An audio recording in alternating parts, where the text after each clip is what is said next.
Hello everyone and welcome to this webinar. My name is Christopher Bosen and thank you for waiting for us. We were just waiting for the last few attendees to sign in. Today's webinar is how do we demonstrate that community planning is making a difference. It is hosted by the Improvement Service in collaboration with NHS Health Scotland. It is the first webinar in hopefully a series of webinars in relation to the community planning support website, which you can find at cpsupport.scot, which is hosted also by the Improvement Service, and we delivered in partnership with NHS Scotland. The website is intended to help people working in community planning across Scotland to find resources to support them around improvement of their work and strategic planning of their own work and their community planning areas. You could hear that I rehearsed that very well today. Today, sitting here with me, I have Amanda Coulthard, who's a performance and strategy manager from Western Berkshire Council. She's going to be the first presenter today.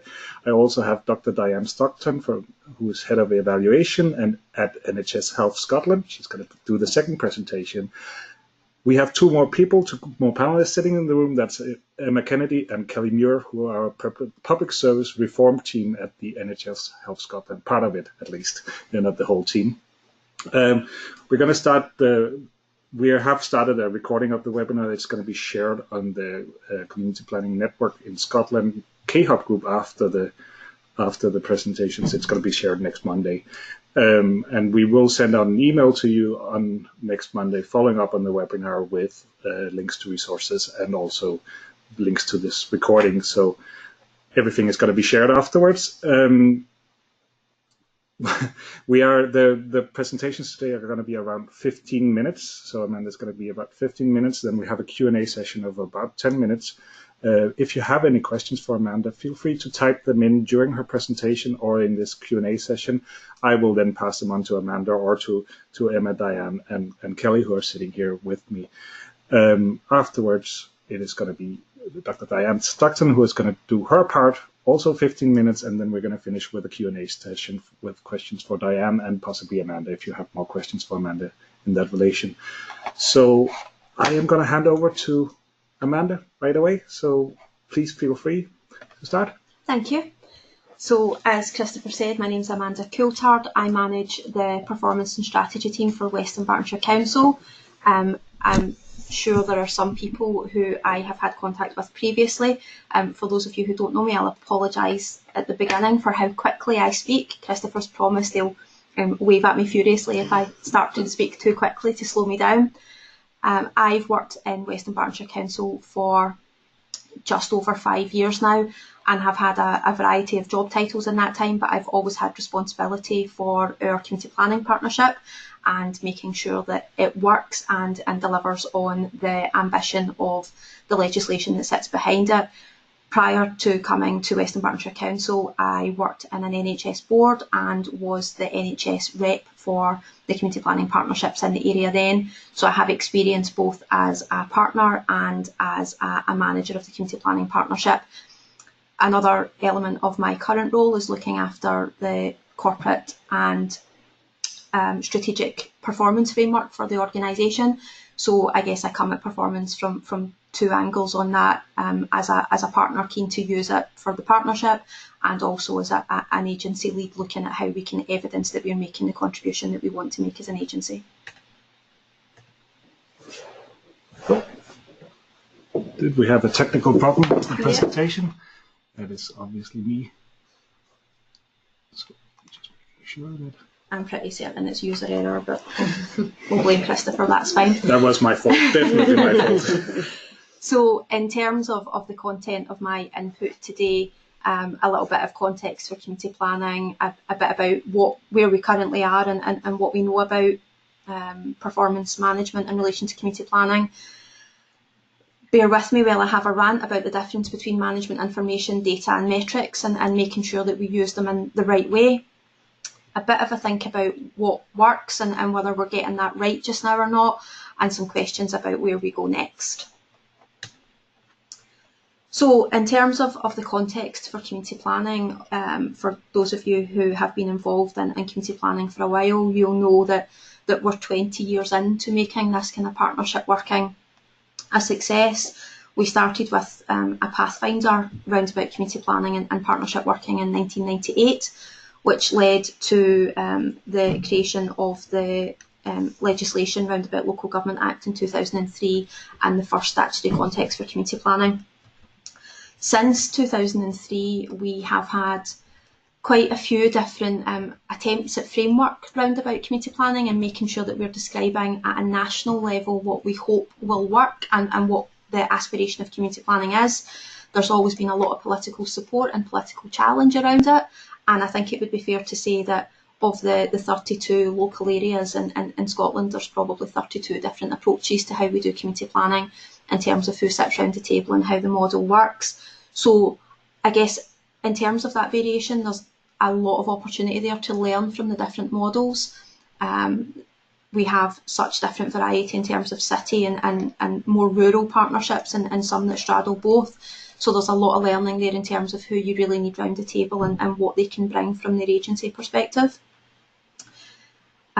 We had our last iteration before Community Empowerment Scotland Act around a framework for community planning was the Statement of Ambition. And again, a real focus on making sure that community planning was delivering at pace and outcome improvement for the residents of each area, and a real political drive to make sure that we could evidence that. And what we saw there was Audit Scotland get much more involved in report writing around evidence of community planning making a difference. And a plea from our politicians at a national level to pick up the pace round about outcome improvement in community planning.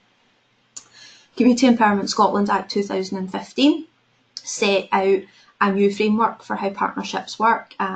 For the first time, placed statutory responsibility on a range of partners rather than on local authorities, and has really driven forward much more of a focus on how we make community planning deliver, much more of a focus on outcome improvement and less on the process of community planning itself.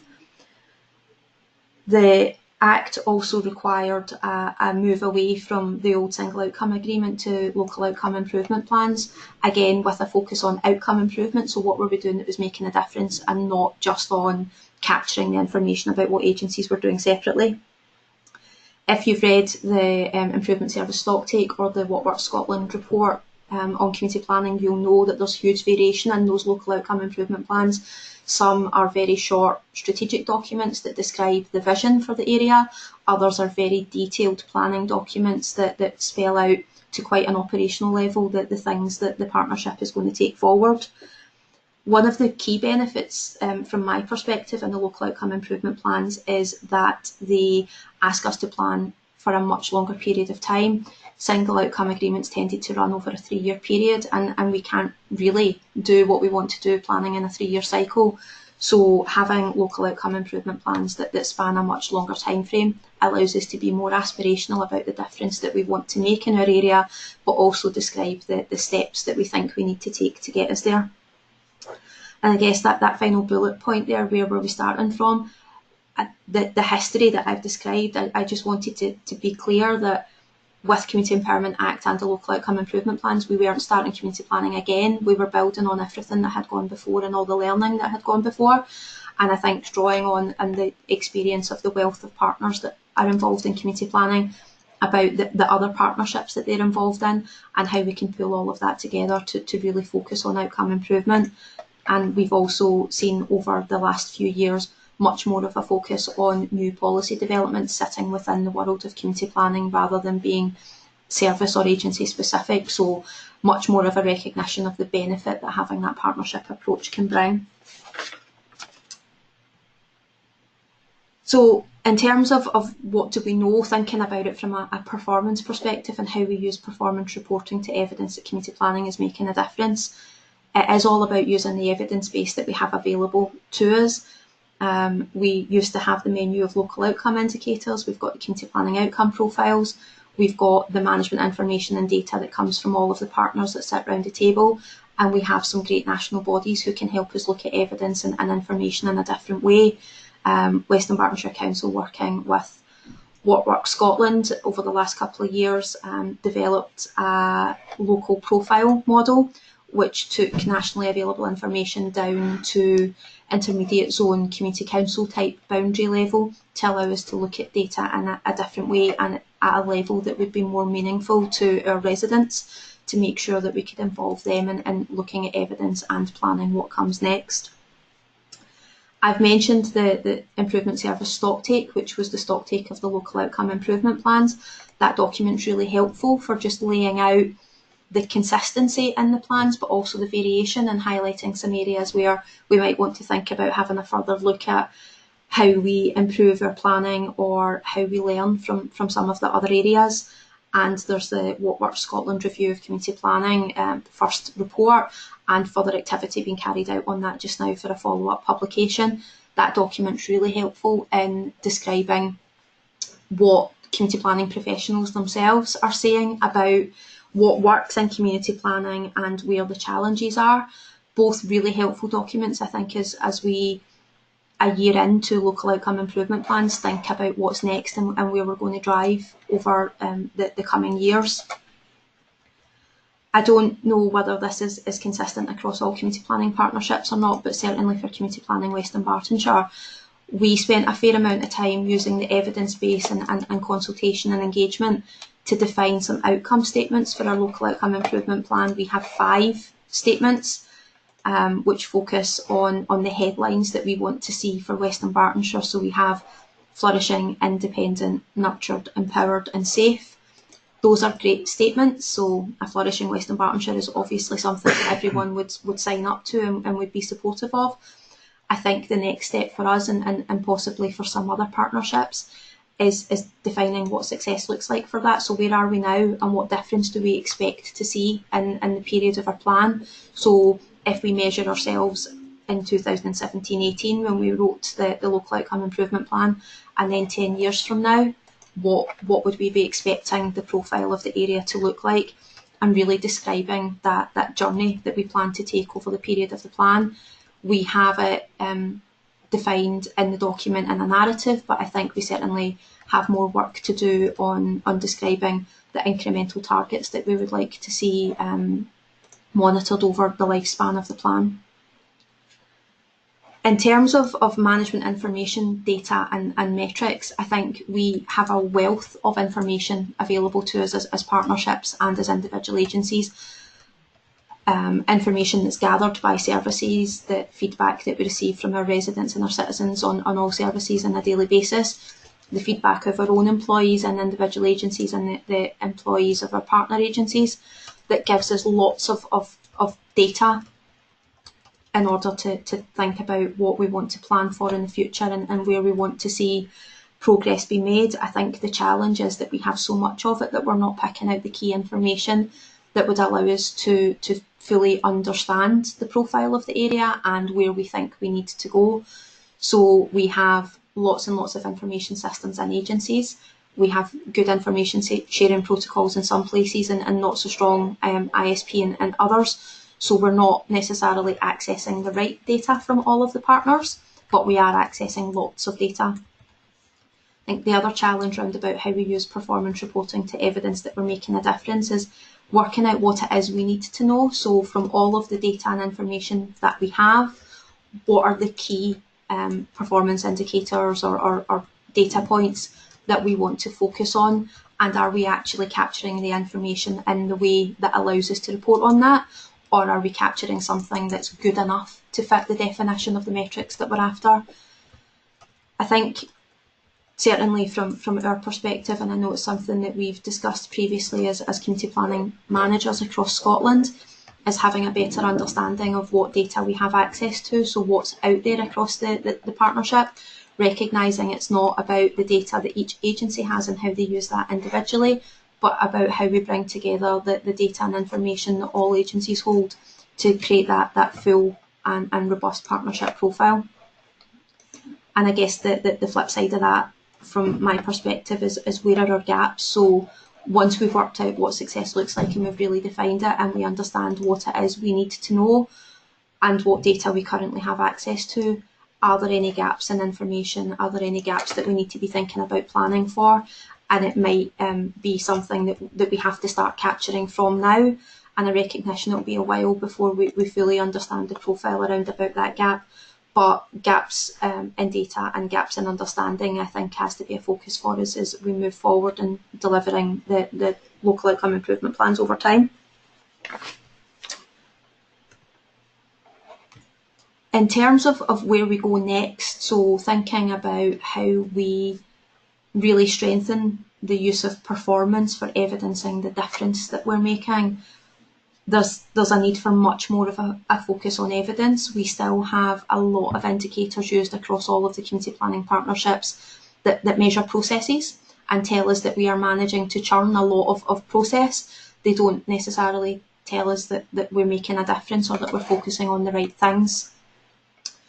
Something that we talk about a lot in my performance role and in my community planning role is understanding contribution and the analysis around all of the different contributions that are made from different inputs to a much longer term outcome journey, and how we understand the contribution of each of those elements in a way that would allow us to dial up interventions where we know that they're making a real difference, or to stop doing the things that don't appear to be making any contribution at all to the outcome. I've captured need for evaluation, which I'm not going to cover in any detail at all, because that's Diane's focus, and she can cover it in far more detail and explain it far better than I can. I think for me, as I said at the beginning, the local outcome improvement plan is a longer term document. Outcome improvement itself is a long-term process. I wouldn't expect to see outcomes change over a year, 2 or 3 years. It's about understanding where we want to get to in the future, and then understanding the increments that we expect to see over time to allow us to set some baselines, set ourselves some targets. We need to be challenging ourselves, but also allow us to report that we are making a difference and we can see that we're heading in the right direction. I think if we're looking at outcome improvement over 10 years or over 20 years, or some of the generational changes that we're trying to make, it becomes easy to lose hope quite quickly about whether or not the things that we're doing now are the things that are going to deliver the outcome improvement that we're looking for in 10 or 20 years' time. So that incremental progress reporting and really understanding the journey that we're on, and that we are making a difference, albeit a small difference at the moment, is really important for motivating all of the partners that sit around that table and making sure that we all stay encouraged and enthused about what community planning is here for and why it was established in the first place. So I think in terms of my input, where we go next is probably where I want to leave us for any questions from those of you who have signed into the webinar. So I'll hand it over to you to submit some questions. Thank you. Thank you. Thank you very much. It is now time. If you have any questions for Amanda, please feel free to enter them in the question function, the chat panel on your right-hand side. We do have a single questions, but here in the room, are there any comments or questions for Amanda first? Yep. Thanks very much, Amanda. That was a really good presentation and great from, I suppose, I think you want to introduce yourself. Sorry, this is Emma Kennedy from Health Scotland.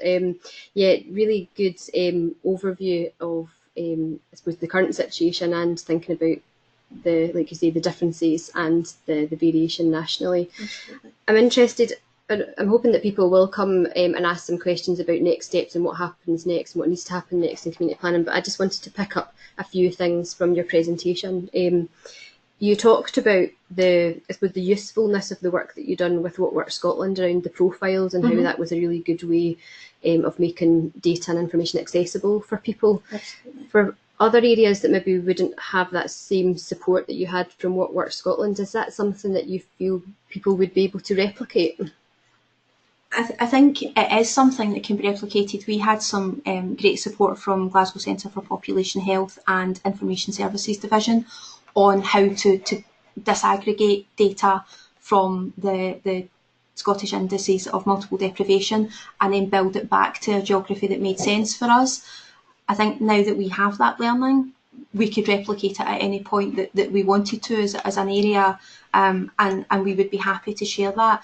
I think it also gives us an opportunity to work again with GCPH and ISD if we think that those local profiles and data at that level is valuable, to develop a model that would allow us all to replicate that over time, or to develop an approach that could be replicated in each area.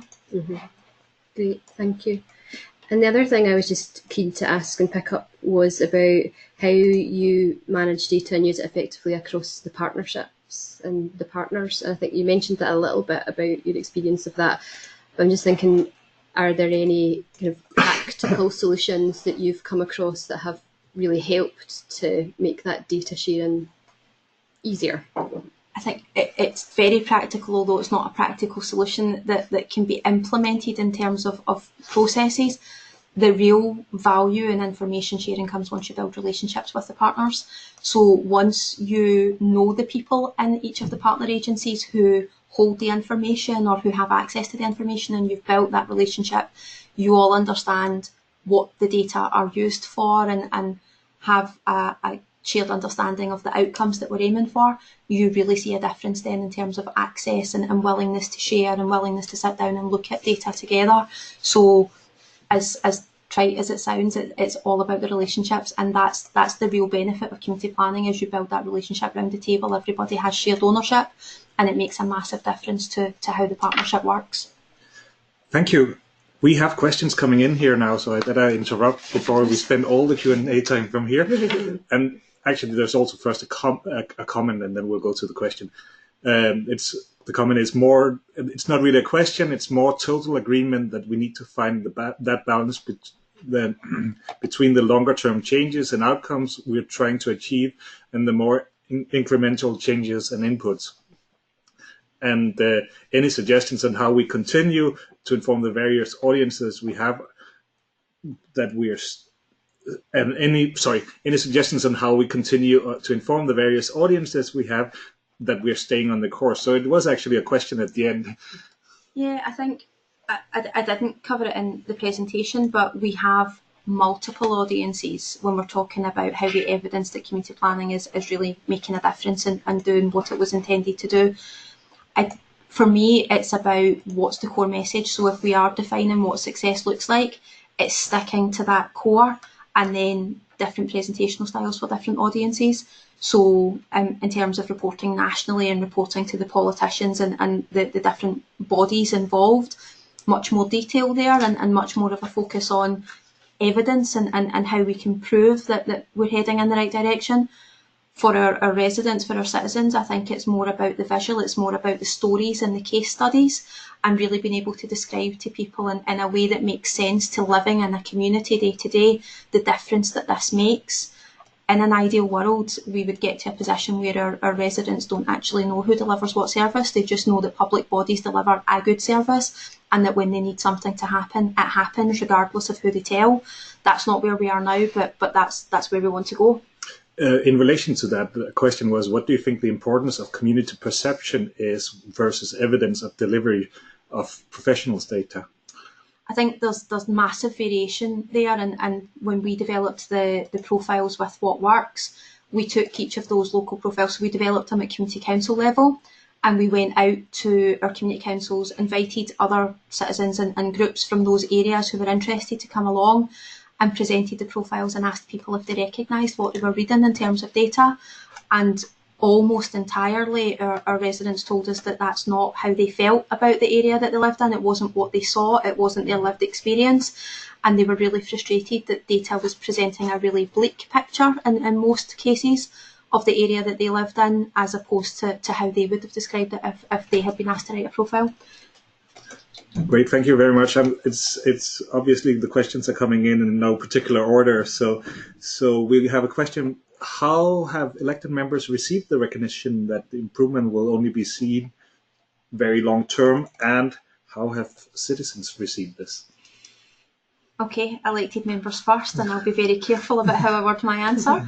I think it is very challenging for politicians, whether that's locally elected members or our national politicians, to balance their understanding of the long-term nature of community planning and outcome improvement with their need to see progress be made in terms of the cycles that they work to in terms of periods of government. Obviously, politicians and senior officers want to see things happen quickly and want to be able to report in a reasonably short timescale, the difference that things that they have invested in are making. But there is a challenge, I think, in the balance there, and it's just about that robust information again, and I think incremental targets helps with that. In terms of our citizens, I don't think they expect to see anything long term, because when you're living in a community day to day, what you expect is the thing that you want to happen when you need it to. They are far less likely to challenge us on whether or not quality of life is where they would expect it to be on a daily basis, and much more about services being responsive and being person-centred. So I think easier to balance out that short and long term with our residents.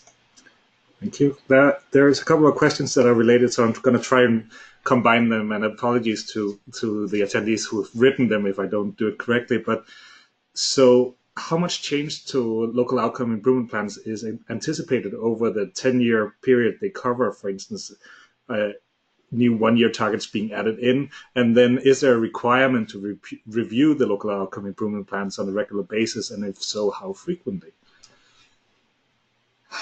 That's challenging. Okay, so I think in terms of update or review of the document over the 10-year span, it makes sense to do that. Priorities will change, I think, depending on how the local outcome improvement plan is described in your area.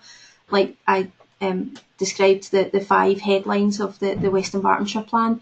Those statements are never going to change, but the priority areas that sit within them may change over time, either because we've made enough of a difference that we think there's something else that's more important now, or because the policy or legislative context has changed and we need to do something different to respond to a need in the area. So we will revisit that at whatever point we need to, and having incremental targets will allow us to do that, because we can plot where we're making a difference.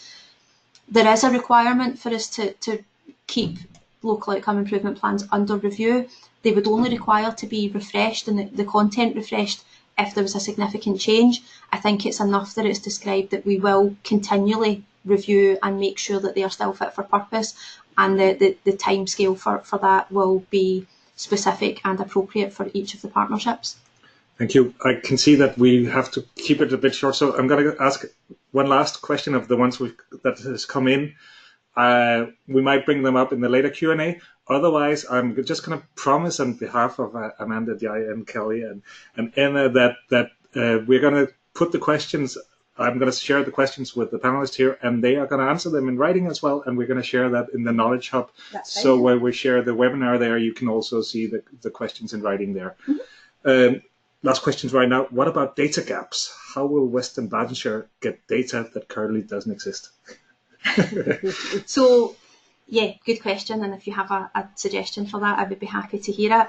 I guess it's about the willingness of the partners and the agencies involved to capture data where we have gaps. So if it's a gap that exists within council information, then I can make the commitment to do that, because I can speak on behalf of our organisation. If it's a gap for one of the partners, then it goes back to that point about relationships and convincing the agencies about why it's important that we start to gather something that we don't currently, and what it would be used for. So all about relationships again. Actually, Diane, sorry about that. I'm just cutting a bit more into the time, because the other question that I have left is it a case of building relationships around a shared outcome? Absolutely. I think if we can all, as a partnership, be on message about what it is we're trying to do and why, and what difference we think it will make to our citizens, then it makes everything else easier in terms of delivery. Okay, I just needed to change the presentation here on this computer, so bear with me for a moment, and we have... Just while Christopher's changing the presentation over there, I just wanted to pick up some of the things that we've talked about so far in the webinar today, in terms of sources of support and where to go for advice and guidance. And I think Christopher mentioned it at the beginning of the webinar, but just a reminder of the community planning support website, which is cpsupport.scot. A lot of the agencies and organisations that Amanda's mentioned in our presentation, the links and the contact details of how to access support via them are on this website. So a great place to start if you're looking for support. Absolutely. And also join the Knowledge Hub group. There is a Community Planning Network Knowledge Hub group for Scotland, which has been in existence for many years, but now we've made a stronger connection with the CP support website. So we're hoping to share more information through those channels. So sorry, Diane, it's your turn now. Thank you very much for waiting for us. Thank you very much. So my name's Diane Stockton, and I work at NHS Health Scotland, and I head up the evaluation team there. And today I was going to talk to you about just very high level about evaluation, and I can do a future webinar if people are interested to go into much more detail about evaluation. So my first slide fits very nicely with Amanda's presentation because it talks about where evaluation falls within the cycle that we try to follow in our work. So you've got to start out with what the problem is, what the scale of the problem is, what do the data mean at the top of this quite complicated chart here, and then follow that round to what evidence is there about what might work. Is there evidence already out there and about what you might do about it? So it sounds very much as if that's the approach that Amanda's group took with the What Works Scotland, and there's a lot of support out there to look at the evidence. You then move on to think about, well, if we put this evidence into practice, is it worth evaluating it? And I'm going to go on and talk about how you decide whether evaluation is the right approach. But if you do decide that evaluation is the right approach, then that is the point that you'd want to get someone involved thinking about the evaluation, because you want to plan the evaluation at the same time as you're thinking about implementing whatever the policy or practice is, because that means you can set it up in such a way that you can evaluate it. Quite often evaluators come in later, and then sometimes it's impossible to actually evaluate the whatever it is that's been implemented. That then at the bottom of this chart you'll see there's then a loop around about the learning, sharing learning, and background to kind of implementation if that's a bit of a cycle. And then back up to the top again where you're looking for your next thing that you're going to add in. So why evaluation is important for CPPs is, as Amanda said, through the Community Empowerment Act and the planning guidance. So you need to demonstrate what difference you make for communities. And specifically in relation to prevention, there's a statement about CPPs choosing to take forward preventative approaches by testing pilot projects and new models of delivery. So it's really important, and I'm really pleased that you've asked me to come along to speak today, and you're obviously interested in thinking about evaluation. Before we move on to talk specifically about evaluation, what about improvement science? So improvement science is different than evaluation. Improvement science is when you've identified what you want to do, and you've looked at the What Works evidence, and there's already a known effective intervention that's already been tried in a different setting, maybe a different CPP's already done it, and it's been proven to be really effective. You don't really use improvement science to try and assess the impact of an intervention, but you use it to just try it out in a different setting. So you're seeing it's already been proven to be impactful, and you're seeing whether it works in your setting. So it's more just testing whether it's an improvement on what you're currently doing. So you might want to go down an improvement science approach when there's not a lot of what's happening is likely to happen quite quickly after you've made the change. So you can then say that the change is almost definitely due to that improvement that you've put in place. It's not going to be. It can't be due to other things. And the longer the distance between putting an intervention into place and impact, the more likely it is that it could be something completely different that's made that impact. So that's when you might want to think about an evaluation approach rather than improvement science approach. You'd also only want to do it if you're looking for a change, when prior to making the change, things have been quite stable. Because if things have changed a lot prior, how will you be able to prove that your improvement was due to the thing that you've changed, if that makes sense? So these are the kind of things you'd think about when you're thinking about whether to just go down an improvement science approach, which is a simpler method really, or whether to go down an evaluation approach.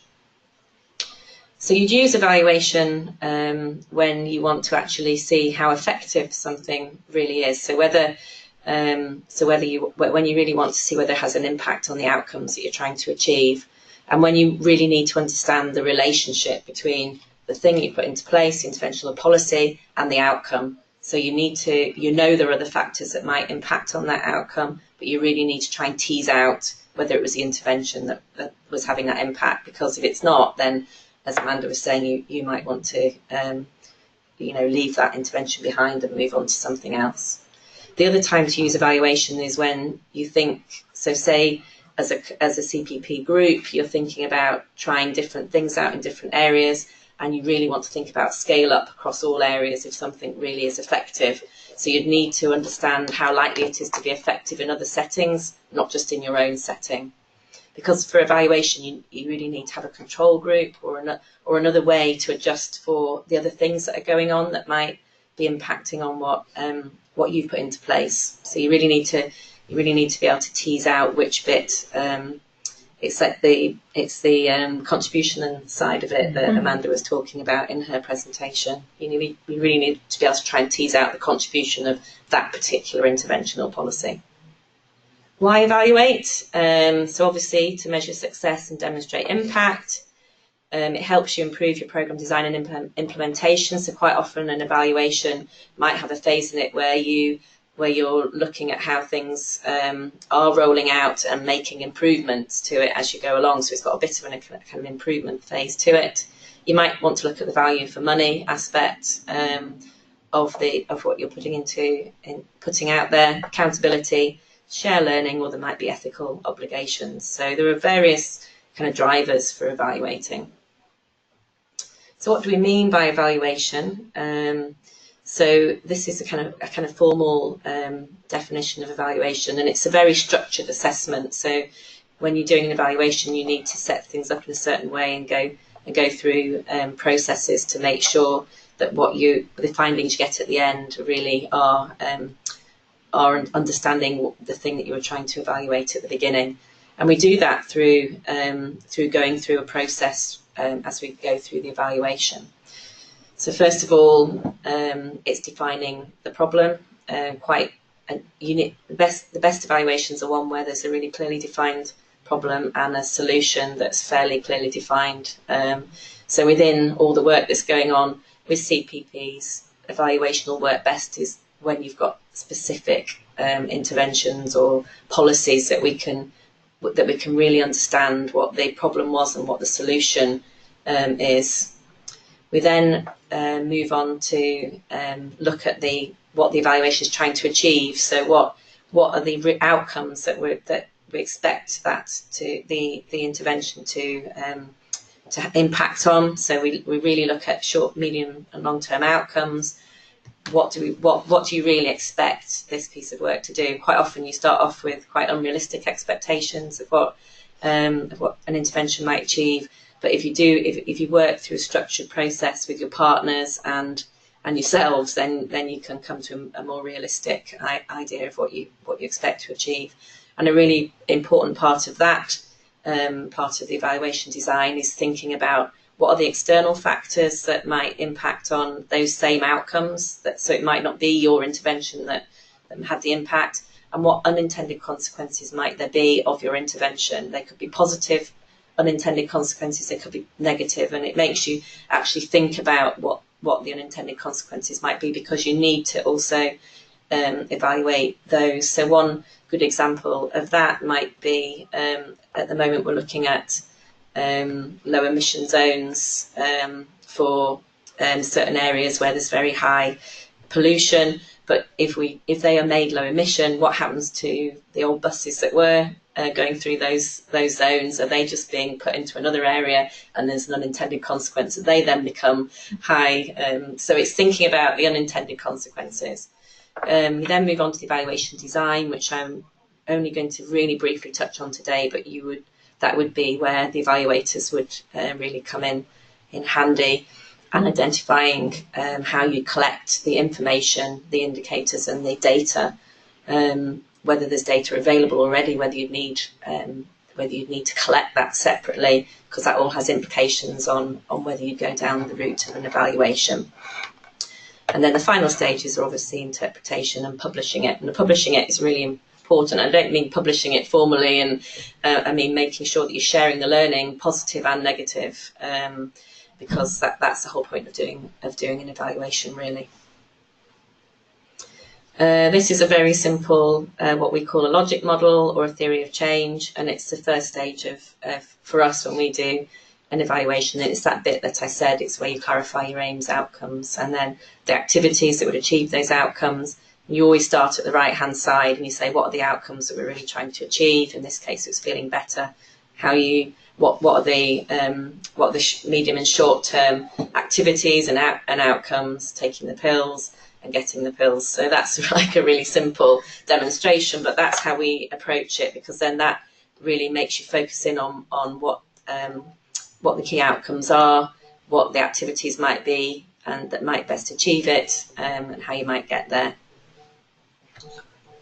That's okay. The evaluation designs that we cover very, very briefly, just for this kind of initial discussion, is first of all formative evaluations. So this is kind of a pre-evaluation, and that's when, if you're thinking about putting in quite a big change, you might want to do some evaluation work beforehand to see how feasible it's going to be in your population, and whether it will meet the needs of the population.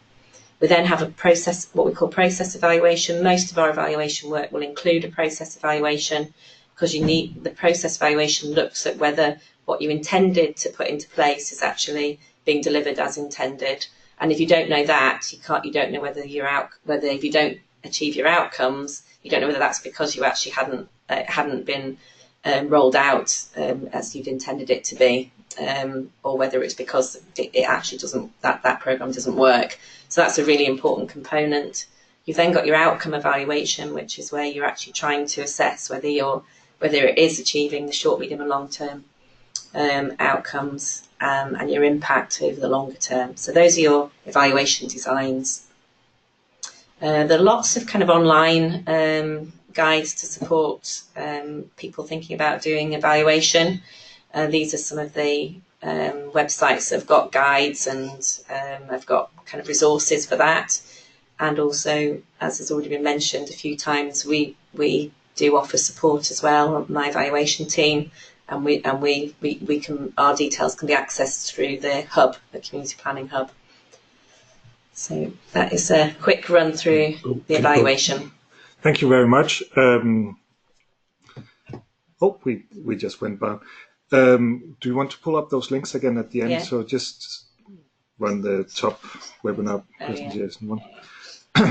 So again, we have time for some questions. I hope you're willing to Certainly. to answer some of those. And is there any questions in the room from Emma or Kelly or Amanda? Do you have any questions? Yeah, I guess working in a partnership, evaluation for me is the thing that we're not getting right just now. We tend to run headlong into implementing actions and not really thinking about how we would measure whether those things are the right things to do and whether or not they're making a difference. We've talked before, and we talked at the beginning of the session about all of the partners around the table and bringing the resources of all of the agencies together. I guess my question is about how we identify people who might be evaluation experts or have that knowledge and experience in partnerships, and how we pull them together to make the best use of that experience. Yeah, so there is a group of evaluators in Scotland that we have a virtual network. Okay. So one way to identify the right people would be to send out a kind of email to that group, and there are a lot of local evaluators on that group, and I could help people do that if that was, if that was a struggle to identify who the right people are, and we can offer some kind of national support as well. So say a really good way to start to get people all thinking in the same way and working towards one set of outcomes is to do this kind of theory of change, and you can do it as a workshop, and we've done loads of them now, and they really get people thinking about what are the really key things as a group that we want to achieve, and therefore what And then as you work back in that kind of workshop setting, what are the things that are likely to have the biggest chance of achieving those? And it just focuses people's minds, and it takes them away from thinking about their own areas and looking at more, more across the piece. Or that's what we've found when we've done them in the past. So I would recommend that as a really good first step. If and either doing that through, we could try and identify local evaluators, or we could support that kind of workshop. Thank you. Emma, do you have any questions? Just really, I suppose, in an attempt to link the two presentations together and think about the kind of interconnectedness of how you use the wealth of performance reporting and the data and information that you've got to think about evaluation. And is there, I suppose I'm interested to see if there's maybe any advice that you could give to people that are listening to this webinar to say what's the first steps in thinking about how you do that? I think from a performance perspective, we do have a wealth of information, and we have quite a decent amount of trend data in a number of areas. So even looking over a period of time at what we've got, and maybe plotting along that in a kind of small test of change type retrospective, the things that we have done over that period of time and whether we can see impact on performance, just to get an understanding of where we've been previously before we move into future evaluation. Yeah, and one of the, when you start to look at an evaluation of an intervention or a policy, once you've established what you're going to try and evaluate, the next step is always then to look at what routine data is available, how robust is it, how can we use that to try and inform the evaluation. So routine data forms a massive part of the actual evaluation. It's just maybe using it in a slightly different way. And I think that closes the loop back round again in terms of stopping the collation of data that's not used for anything. So if we do that, we can maybe filter out some of the unnecessary collation. Yes. I have a question here, and I only have one question, so either you've been very clear or very technical. And the same goes for you, obviously, Amanda. Do these websites that are presented here have tried and tested impact evaluation designs to choose from and adapt to get started? So that's very technical. I'm not sure. I would have to go. And what we could do is probably pull together a few for the CPP website. I'm just looking at Emma Kennedy here, who's nodding at me, and we could pull through a few good examples that we could put up as case studies, maybe on the website. That might be the best. They will probably be in the Knowledge Hub and not the website. Sorry, that's what I mean. The Knowledge Hub. Yes, yeah. So that might be the best approach to doing that. Thank you very much. I don't have any more questions, so if anybody out there does have any questions, now is the time, because we have been running for 50 minutes now, and so we are about to wind up. But any more questions or comments here in the room? Very quiet. No comment. Once again, I will say that we're sharing this information via the email that's coming out to you on Monday, where we will be sharing it on the Knowledge Hub as well, and I have asked the presenters here to write the answers to the questions we got in today, so you will be able to see them there as well. You will be able to ask more questions there as well, and I hope that the presenters will pick up on them and answer them there. I also want to say that this is the first webinar, hopefully in a series of webinars. We are planning one with Care Inspectorate at the end of next month. More news to come out about that soon, hopefully. You will receive a survey shortly after this webinar when you sign off, and we're hoping that you will answer that and maybe also make suggestions for further webinars that would be of interest to you. I don't have any more questions. I have a couple of comments saying no questions, but thanks to both presenters. And there's a comment saying I would really welcome the case study suggestions, so thank you very much for suggesting that and offering that. I don't have anything else to come in. So do you have any final comments here? I think just a plea to everyone who's participating today to add some comments once the post is on the K-Hub page. about what would be helpful going forwards, whether there's anything else that people want to hear about in particular, or whether there's anything that myself or Diane have talked about that you want to know more about, or even some learning from your partnership that you think would be interesting to us that you would be happy to share. For those of you who participate in the Community Planning Managers Network meetings, it's always a great opportunity just to talk about what's happening locally and share some ideas rather than steal some ideas, but just build on what's happening in other areas and not reinvent the wheel, as we've talked about before. So any comments like that on K-Hub I would certainly appreciate as one of the community planning managers. Thank you very much. Great. Do you have any final words, Diane, Emma, Kelly? No. Just like to say thanks very much to the presenters, and thanks to Christopher for doing all the organisation for today's webinar, and looking forward to the next in the series to sit alongside the CP support website. Yes, and I will thank everybody for attending. Thank you, Amanda from Western Barnshire Council, and I can't speak now, I haven't been presenting, and Diane, Kelly, and Emma from NHS Scotland. And this was hosted by the Improvement Service and in collaboration with NHS Health Scotland, and it was in relation to the CP support.scot website, so please visit that as well and sign up for the Knowledge Hub group. But we will send out links for all of that on Monday. I am ending the webinar for everyone now. Thank you for the last comments. There was a question that we didn't bring up here because it's we will answer that in email about when is the next Community Planning Partnership Managers meeting. Thank you very much for attending.